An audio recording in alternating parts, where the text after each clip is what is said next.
there was a fight in camp. Cousins and Crosby. NFL.com said Raiders quarterback Kirk Cousins and edge rusher Maxx Crosby got into a scuffle at Friday's training camp with head coach Clint Kubiak calling it two leaders of our team going at it.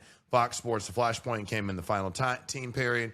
Crosby beat the protection, got a hand on Cousins' release, and then contacted his throwing arm a second time, and Cousins confronted him, grabbing his jersey. No punches were thrown. CBS Sports, both players were held out of Saturday's practice for violating team rules, and Kubiak said they would return on Monday.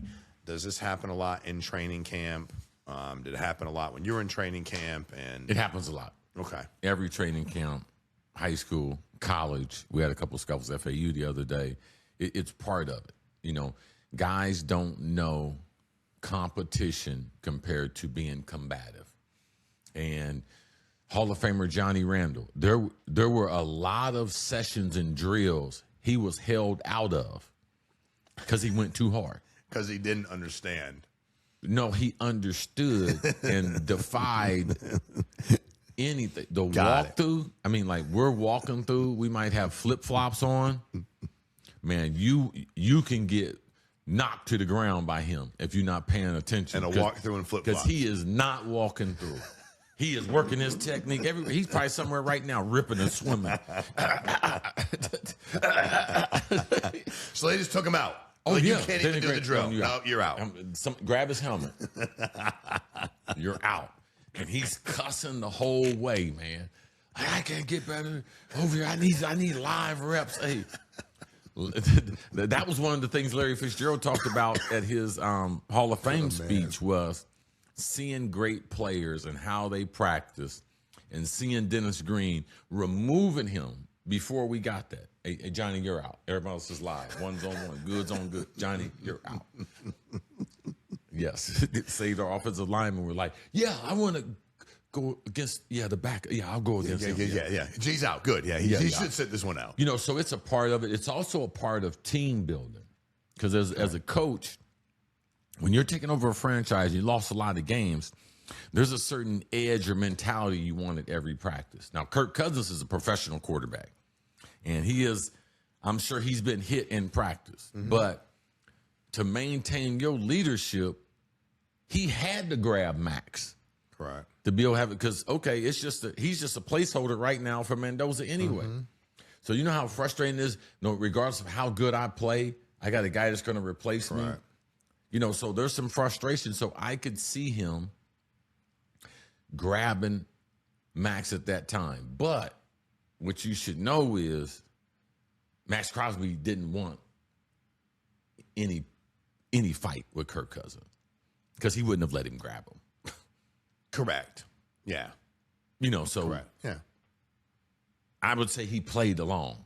Correct. Now, what they're doing a lot in practices are if you throw a punch, we're trying to make the penalty the same as if you were in the game. If you throw one punch in the game, you're out the game. You throw a punch, they're going to throw you out? And you throw a punch in practice, we're going to throw you out of practice.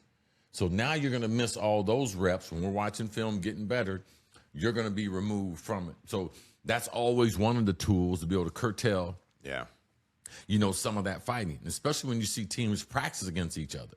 You know, you're going to see more skirmishes during that than you normally would do when teams are practicing on their own. Do you ever see guys that are having a hard, they ain't like when you were at camp or Johnny Randle's at camp or Fitzgerald. Like, they're trying to make the team. Like, they are trying to make the team. You ever see them do, I'm sure you have, but where you're like, dude, if you act that way, you're already, you don't even know if you're going to make the squad. You ever see them dudes lose their temper and cost They always do.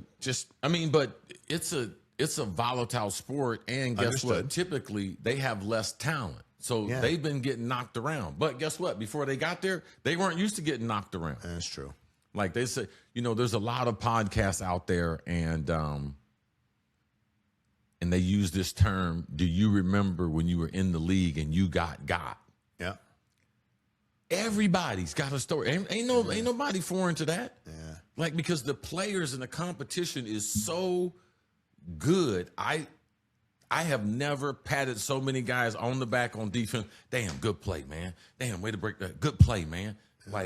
That's what it's about. That's the elite level of the competition that you're going to see that you're not used to. And a lot of guys can't handle it. Guys can't handle you talking trash to them.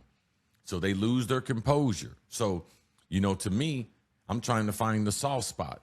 I also look at the clips, and if a guy got into a battle, especially with a veteran receiver in practice, I'll take that note, and we play him. I'll start messing with him. Seeing if I can get him off of his game, see if I can mess with his psyche, man, get him to throw a punch. Because I tell him, hey, man, I'm not a prize fighter.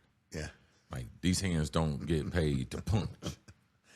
I'm a surprise fighter. If I don't surprise you, might. Yeah, you're going to be surprised. I will fucking fight. I like that. Yeah, that's good shit. That's what you need to know. You're a prize fighter. You're like, what? We say what? Boom, I'm ready. Let's go. No, I'm okay. No problem. Dude walking ahead, hit him in the head with a bottle. Surprise fighter. Surprise.